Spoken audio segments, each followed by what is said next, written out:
learning English and Luganda story, watch up to the end. The village boy's journey to success. And for my subscribers, welcome. At Benibini 2178. English version.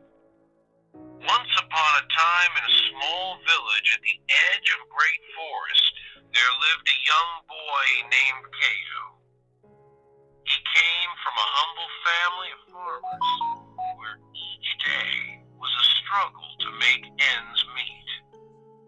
Despite the hardships, Cato had big dreams. He wanted to become successful and bring change to his village. Every day, Cato would walk miles to the nearest school barefoot with nothing but hope in his heart. His classmates had a lot of things that he didn't have, like shoes, books, and new clothes. But Cato had something more valuable, determination. He studied even when the sun was too hot and the road too long. One day, as Cato was tending to his family's small farm, a traveler passed by. The traveler noticed Cato's determination and asked him what his dreams were. Cato, with shining eyes, replied, "I want to become someone who can help my family, my village, and the people around me." The traveler, impressed by Cato's ambition, gave him a simple piece of advice.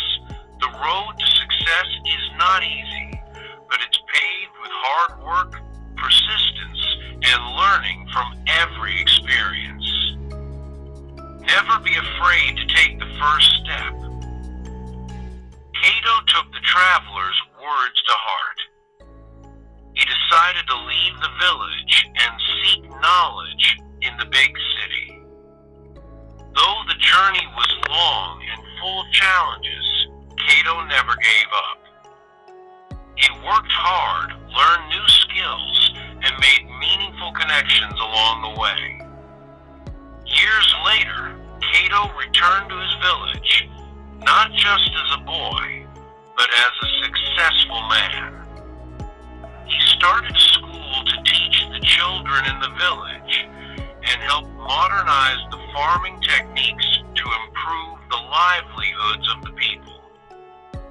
Cato's success became an inspiration to many, and he always remembered the traveler's words, "Never be afraid to take the first step."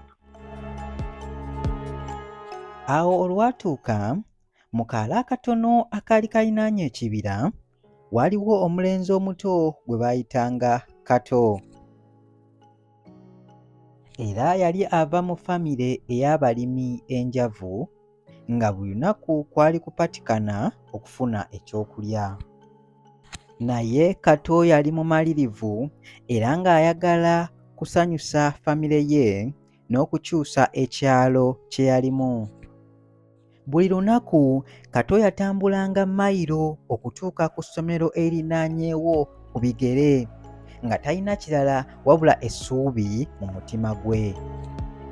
Abayizi banne balinanga ebintu bingi omuli engatto, ebitabo n'engoye empya.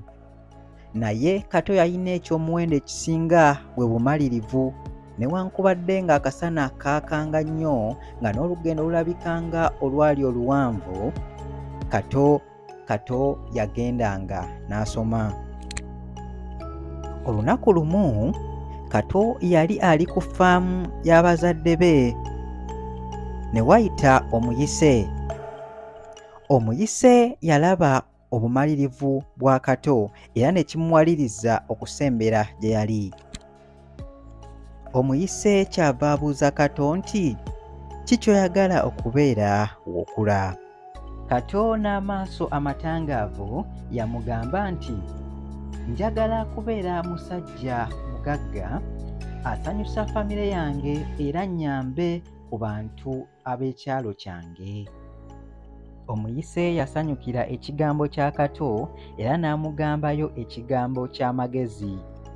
Olugendo lw'obugagga si lwangu, naye lukolebwa okukola ennyo, okulemerako n'okuyiga mu buli kintu kye tuba tuyiseemu.